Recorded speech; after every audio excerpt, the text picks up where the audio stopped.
अगर आप एक यूट्यूबर हो या बनना चाहते हो तो क्या DJI Action 5 Pro आपके लिए बेस्ट है। मैं इस कैमरा को पिछले 8 महीने से यूज कर रहा हूँ और अब बारी है इस कैमरे का फुल रिव्यू देने की। तो हम आज की वीडियो में देखेंगे DJI Action 5 Pro के कुछ कॉन्स एंड प्रोस। तो वीडियो में आखिर तक बने रहना। इस वीडियो में डिटेल रिव्यू रहेगा हमारे DJI Action 5 Pro का। मैंने पिछले 8 महीने से इसे लगातार यूज किया है हर रोज, और मुझे इस कैमरे के बारे में जो मालूम पड़ा है वो जानकर हैरान रह जाऊंगी।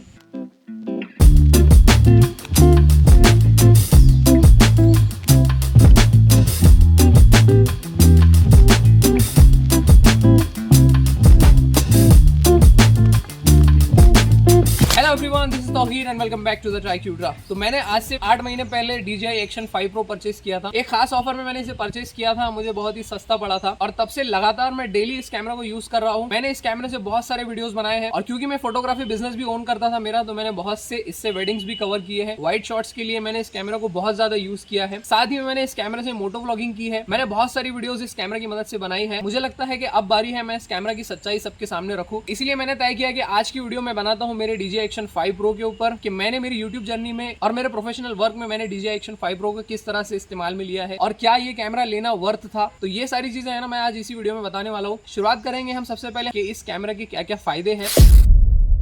तो सबसे पहली बात जो मेरे मन में आती है कि भाई ये कैमरे का ना सबसे बड़ा जो मेरा फायदा रहा था लेने का, वो थी इसकी कॉम्पैक्टनेस। ये कैमरा इतना लाइट वेट है ना, क्या बताऊं। मैं ऐसे हमेशा क्या करता था, ऐसे डिटैच करता था सेल्फी स्टिक से और इस कैमरा को मेरे इस जेब में डालता था और इस स्टिक को मेरे इस जेब में डालता था और निकल जाता था। किसी को पता भी नहीं चलता था मैं क्या करने जा रहा हूँ। तो मैंने बहुत सारे जो मेरे वीडियोज है मैंने ऐसे ही शूट किया है बस। तो कैरी करने के लिए ये कैमरा बहुत परफेक्ट है। अगर इसके साथ में कोई एसेसरीज एक्स्ट्रा भी ले जा रहे हो ना, तो वो भी तुम्हारे पॉकेट्स में ही बैठेंगी। इतनी छोटी छोटी एसेसरीज है। एसेसरीज हालांकि मैंने ज्यादा परचेज नहीं है, मैंने है ना बस एक सेल्फी स्टैंड ही लिया था। मैंने DJI Action 5 Pro जो मेरा लिया था ना, मैंने स्टैंडर्ड कॉम्बो लिया था। इसके साथ में एक एडवेंचर कॉम्बो भी आता है। तो एडवेंचर कॉम्बो भी अगर तुम लेते हो, वो पैकेट भी है ना बहुत कॉम्पैक्ट है। उसके जो एक्स्ट्रा 3 बैटरीज आती है ना, वो भी है ना पॉकेट में बैठ जाएंगी, इतनी कॉम्पैक्ट है। मैं कंफ्यूजन इसलिए दूर कर रहा हूँ कि ज्यादातर लोग है ना इसका एडवेंचर कॉम्बो ही लेते हैं। मैंने हालांकि यहाँ पर स्टैंडर्ड कॉम्बो लिया था।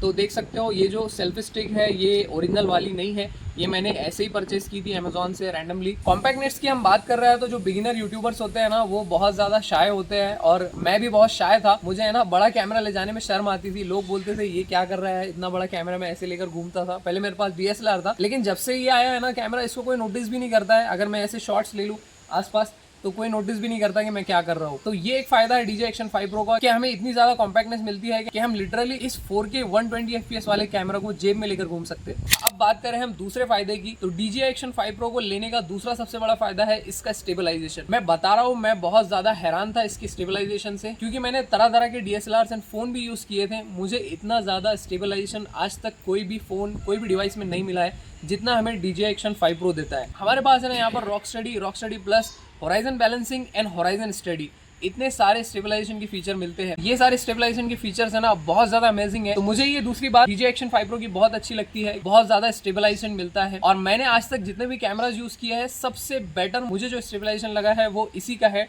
DJI Action 5 Pro का। इस एक्शन कैमरे का जो तीसरा सबसे बड़ा बेनिफिट है ना, वो ये है कि हमें मिलता है इस कैमरा में मल्टी कैमरा मोड। हमारे पास यहाँ पर standard, wide and ultra wide के अलग अलग ऑप्शंस है। तो काफी ज्यादा है ना हमें यहाँ पे वैरायटी मिलती है फोकल लेंथ में। हमें यहाँ पर स्टैंडर्ड से लेके अल्ट्रा वाइड तक के ऑप्शन मिलते हैं और इसका जो FOV है, जिसे हम फील्ड ऑफ व्यू बोलते हैं, वो 155 डिग्री तक जाता है। 155 डिग्री लिटरली बहुत ज्यादा होता है व्लॉगिंग के लिए, मोटो व्लॉगिंग के लिए। तो ये चीज जो है ना इस कैमरा की मुझे बहुत अच्छी लगी थी। और कैमरा मोड्स के साथ साथ हम बात करें हमारे चौथे फायदे की, तो सबसे बड़ा फायदा इस कैमरा को लेने का है इसका माइक। इसमें जो इनबिल्ट माइक हमें मिलता है ना, बहुत ज्यादा स्ट्रॉन्ग है एंड बहुत ज्यादा सेंसिटिव है। इसे पास रखो या दूर रखो, ये है ना अमेजिंग क्वालिटी का वॉइस यहाँ पर कैप्चर करता है। हम इसका प्रैक्टिकल टेस्ट भी करने वाले हैं। मैं सारी चीजें जो बोल रहा हूँ बताने भी वाला हूँ प्रैक्टिकल। तो यकीन मानो, मैंने आज तक मेरे जितने भी वीडियोस बनाए हैं ना, सारे मैंने इसी कैमरा की मदद से बनाए हैं और मेरे सारे वीडियोस में है ना मैंने इसी कैमरा के इनबिल्ट माइक से वीडियोस बनाई है। मैंने कोई एक्सटर्नल माइक यूज नहीं किया है यहाँ पर वीडियोस बनाने के लिए, क्योंकि इसका माइक सिस्टम इतना ज्यादा अमेजिंग है। तो मैं ना लिटरली दूसरे कोई माइक की जरूरत ही नहीं पड़ेगी, और जरूरत पड़ेगी भी ना तो DJI की तरफ से ही DJI mic mini, DJI mic 2, हमारे पास ऐसे ऑप्शन है कि भाई मार्केट में है ना इन माइक सिस्टम का है ना कोई तोड़ नहीं है। तो यहाँ पर है ना DJI Action 5 Pro लेना बहुत ज्यादा वर्थ इट हो जाता है। कैमरा मोड्स, स्टेबलाइजेशन और इनबिल्ट माइक, ये तो अमेजिंग है ही। साथ में हमें मिलता है यहाँ पर डुअल OLED डिस्प्ले। इसका डिस्प्ले इतना ज्यादा अमेजिंग है ना, एकदम सनी डे में भी अगर तुम शूट करोगे ना तो एकदम क्लियरली सब कुछ दिखता है। मैं यहाँ पर 80% ब्राइटनेस के साथ में ही शूट करता हूँ। 100% तक तो मुझे जाने की जरूरत ही नहीं पड़ी कभी। डुअल डिस्प्ले हमारे पास ओलेड, सामने का भी जो डिस्प्ले है बहुत ज्यादा अच्छा है, इसमें कोई कॉम्प्रोमाइज नहीं किया है DJI ने। यहाँ पर हमें टच सेंसिटिविटी जो मिलती है ना इस कैमरा के डिस्प्ले की, वो बहुत ज्यादा अमेजिंग है। मुझे 8 महीने में एक बार भी कोई इशू नहीं आया। बहुत ज्यादा रिस्पॉन्सिव यहाँ पर हमें डिस्प्ले देखने मिलती है DJI Action 5 Pro में। बात करें बैटरी लाइफ एंड स्टोरेज की, तो अभी मेरा एक रिसेंटली मैंने वीडियो बनाया था लोनार लेक का। मैंने सिर्फ यहाँ पर कैमरा लेकर गया था और कोई एक्स्ट्रा मेमोरी कार्ड भी नहीं था मेरे पास। मैंने सिंगल चार्ज में 44 मिनट का वो वीडियो बनाया है 4K 60 FPS में। तो ये कितनी अमेजिंग बात है, इस छोटे से कैमरा में मैंने 44 मिनट्स का वीडियो बनाया है। मेरे हिसाब से टाइम लाइन जो है ना वो 1 घंटे से भी ऊपर की है, लेकिन मैंने उसमें कट्स किए बहुत सारे और 44 मिनट्स का वो वीडियो बनाया है। तो मुझे तो बहुत ज्यादा हैरत होती है इस छोटे से कैमरा को देखकर कि भाई लिटरली मैंने इसमें 44 मिनट्स का वीडियो बनाया है 4K 60 FPS में, और घर पर आने के बाद में भी मेरे पास है ना यहाँ पर बहुत ज्यादा बैटरी बची हुई थी। स्टोरेज की हम बात करें तो 46 GB का हमें स्टोरेज मिलता है, इंटरनल स्टोरेज। मैंने आज तक कोई SD कार्ड नहीं लगाया इस कैमरा में।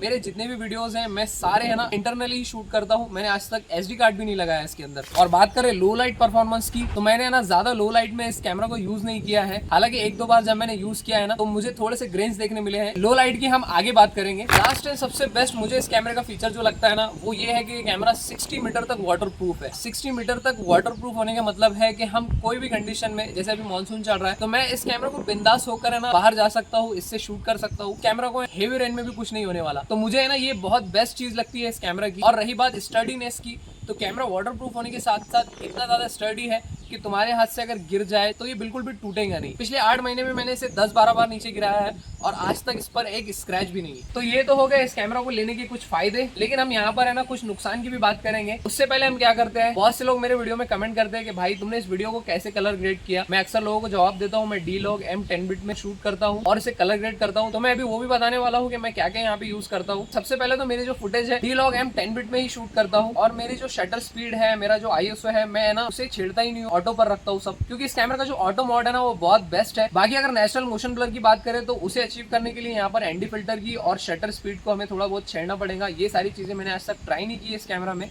आगे मैं करने वाला हूँ, इसलिए मैं इसकी बात नहीं करने वाला। यहाँ पर मुझे बात करनी है कलर ग्रेड की, तो मैं सिंपली यहाँ पर क्या करता हूँ, जैसे ही मेरा फुटेज रिकॉर्ड हो जाता है D-Log M 10 बिट के अंदर, मैं जाता हूँ अपने एडिटिंग सॉफ्टवेयर में, और मैंने ना DJI की ऑफिशियल वेबसाइट से DJI Action 5 Pro के लिए जो LUTs मिलती है Rec 709 की, वो डाउनलोड की हुई है। मैं वहाँ पे अप्लाई करता हूँ, एडजस्टमेंट लेयर के अंदर मैं वहाँ पे मेरी लेयर अप्लाई करता हूँ, और फिर मुझे जो कलर करेक्शन चाहिए मैं उस लेयर के अंदर ही करता हूँ। बहुत ज्यादा सिंपल है मेरी कलर ग्रेडिंग इस कैमरा के साथ में। अभी मैं कुछ सैंपल डालता हूँ यहाँ पर, कुछ अलग अलग मॉड्स हम ट्राई करेंगे, स्टेबलाइजेशन की फीचर हम ट्राई करेंगे, और ये सारे शूट्स मैं करूंगा D-Log M 10 बिट में, और इसे कलर ग्रेड करूंगा और इसकी डिटेल्स भी इसी वीडियो में डाल दूंगा। हमारे जो कौन से उस पर आने से पहले मैं सैंपल डाल रहा हूं, तो देख लो इसे। तो हम आ गए हमारे DJI Action 5 Pro में। मैंने यहाँ पर ये वीडियो स्टार्ट किया है D-Log M 10 बिट में। मैं यहाँ तक है ना इस वीडियो को कलर ग्रेड नहीं करने वाला, इसके आगे जितना भी है ना वो सब कलर ग्रेडेड रहेगा। तो ये फर्क है इसके D-Log M 10 बिट के अंदर रिकॉर्ड करने का, कि हमें फ्लेक्सिबिलिटी मिलती है एडिटिंग में और हम हमारे मन चाहे कलर्स यहाँ पर अचीव कर सकते हैं। बाकी ये भी बात करें 4K 60 FPS ultra wide and rock steady के अंदर हम ये शूट कर रहे हैं,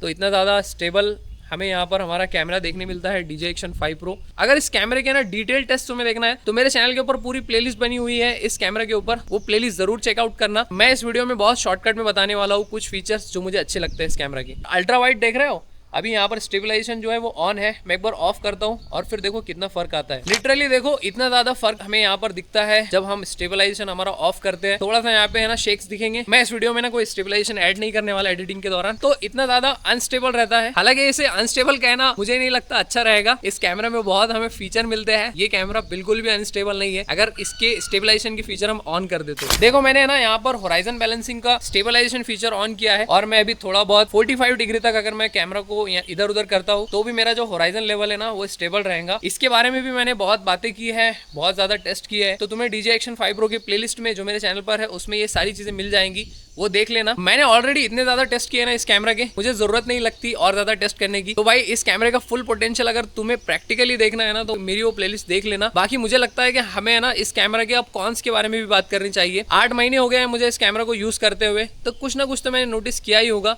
वो बताता हूँ मैं अभी। DJI Action 5 Pro के जो तुमने अभी वीडियो सैंपल्स देखे ना, तो उसके अंदर तुम्हें महसूस हुआ होगा कि हमारा है ना बैकग्राउंड यहाँ पर ब्लर नहीं होता है, कोई भी एक्शन कैमरा में नहीं होता है वैसे बैकग्राउंड ब्लर। तो ये है ना एक्शन कैमरा की एक बहुत बड़ी कमी है कि हमें है ना डेप्थ ऑफ फील्ड यहाँ पर नहीं मिलती है। हालांकि इसका सेंसर इस मोबाइल की सेंसर से बहुत ज्यादा बड़ा है, लेकिन इसका हार्डवेयर है ना इस तरह से बनाई नहीं गया है, इसका सॉफ्टवेयर भी इस तरह से बनाई नहीं गया है कि हमें कोई भी आर्टिफिशियल या फिर एक्चुअल डेप्थ ऑफ फील्ड मिले। सबसे बड़ा जो कॉन्स मुझे इस कैमरा का लगा ना वो यही लगा, ये कैमरा है ना इन्फिनिटी पर फोकस्ड है। मैं अगर इस कैमरा को थोड़ा ज्यादा पास ले लूँ तो मैं यहाँ पर ब्लर हो जाऊंगा और इसका जो फोकस रहेगा वो बैकग्राउंड पे रहेगा।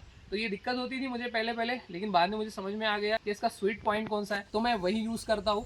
और एक सेफ डिस्टेंस मुझे पता है कि मुझे कहाँ तक कैमरा को रखना है ताकि मैं इसके अंदर ब्लर ना हो। तो तुम जब शुरुआत में इस कैमरा को खरीदोगे ना तुम्हें ये दिक्कत आने वाली है। ये मुझे बहुत बड़ा कॉन्स लगता है इस कैमरे का कि भाई हमारा जो फोकस है वो फिक्स फोकस है, हम इसे एडजस्ट नहीं कर सकते। दूसरी बात जो मुझे इस कैमरे की अच्छी नहीं लगती वो ये है कि हमारे पास है ना लिटरली बहुत छोटी स्क्रीन है। इस स्क्रीन को अगर हम कंपेयर करें किसी भी फोन की स्क्रीन से या किसी DSLR से तो थोड़ा सा हमें यहाँ पर है ना स्क्रीन छोटा साइज मिलता है, तो यहाँ पर थोड़ी बहुत दिक्कत होती है। अगर यहाँ पे तीसरे पॉइंट की तो मैंने लो लाइट की बात की, मुझे है ना लो लाइट का इसका रिजल्ट इतना अच्छा नहीं लगा है। लोग बोलते हैं कि Insta360 Ace Pro 2 का जो लो लाइट परफॉर्मेंस है वो बहुत अच्छा है, तो वो बात सही है। इसमें जो हमें लो लाइट परफॉर्मेंस मिलती है वो थोड़ी सी है ना बेकार मिलती है Insta360 Ace 2 Pro के मुकाबले, और किसी भी आईफोन के मुकाबले लो लाइट परफॉर्मेंस हमें थोड़ी सी यहाँ पर कम मिलती है। मैंने ज्यादा तो टेस्ट नहीं किया है, लेकिन जितना टेस्ट किया है सब फुटेज में मेरे पास है ना यहाँ पर ग्रेन्स का बहुत ज्यादा इशू मिला है। मैं मेरे वीडियोस एडिट करने के लिए DaVinci Resolve जैसे सॉफ्टवेयर यूज नहीं करता, हालांकि उन सॉफ्टवेयर के अंदर हमें ऑप्शन मिलता है डीनॉइज करने का। मैंने अब तक वो सॉफ्टवेयर ज्यादा यूज नहीं किए हैं तो मुझे पता नहीं डीनॉइजिंग के बारे में। बाकी बहुत से लोगों ने है ना इसके फुटेजेस को डीनॉइज करके बहुत अच्छा रिजल्ट दिया है, मैं हालांकि अचीव नहीं कर पाया, इसलिए मेरे लिए लो लाइट परफॉर्मेंस इसका एक कॉन्स है। दिसंबर 2024 से लेकर अब तक मैंने इस कैमरा को जितना यूज किया है ना मुझे कैमरा बुरा नहीं लगता, बहुत अच्छा लगता है। और मैं चाहूंगा कि अगर तुम एक बिगिनर हो और तुम्हारे पास थोड़ा बहुत बजट है एक एक्शन कैमरा लेने का तो भाई DJI Action 5 Pro छोड़कर कोई दूसरा कैमरा नहीं लेना। इसके कॉन्स मैंने जो बताया है बहुत ज्यादा मैंने खोद कर निकाले हैं, वरना तुम्हें इस कैमरा के ना कोई कॉन्स देखने नहीं मिलेंगे, सब प्रोज ही है इस कैमरा के। और इसका नाम भी DJI Action 5 Pro है, इसीलिए ये camera one of the best है 2025 में भी, 2026 में भी, और आने वाले कई सालों तक। जब तक DJI इससे बेटर प्राइस में इससे बेटर हार्डवेयर हमें नहीं देता तब तक DJI Action 5 Pro मेरी नजरों में बहुत ज्यादा बेस्ट है। लास्ट में मैं यही बोलना चाहूंगा कि DJI Action 5 Pro मेरे लिए एक लकी चार्म है। जब से मैंने ये कैमरा लिया है मैंने इस कैमरे के पैसे वसूल तो किए ही अपने प्रोफेशनल वर्क में, साथ ही में मेरा यूट्यूब चैनल भी इसी कैमरे की वजह से मोनेटाइज हो पाया है। मैं अच्छी वीडियो बना पाया और तब जाकर लोगों ने मेरे वीडियोस को पसंद किया। तो थैंक यू DJI हमें DJI Action 5 Pro देने के लिए। तो भाई ये था detail review DJI Action 5 Pro का 8 महीने बाद। इसी तरह हम मिलेंगे किसी नए टॉपिक के साथ किसी नई वीडियो में, तब तक के लिए चैनल पर अगर नया हो तो चैनल को सब्सक्राइब जरूर करना। वीडियो में अगर कुछ भी पसंद आए तो वीडियो को लाइक करना, कमेंट करना, शेयर करना इस वीडियो को, और हाइप करना मत भूलना। मिलेंगे हम अगली वीडियो में, तब तक के लिए टेक केयर एंड बाय।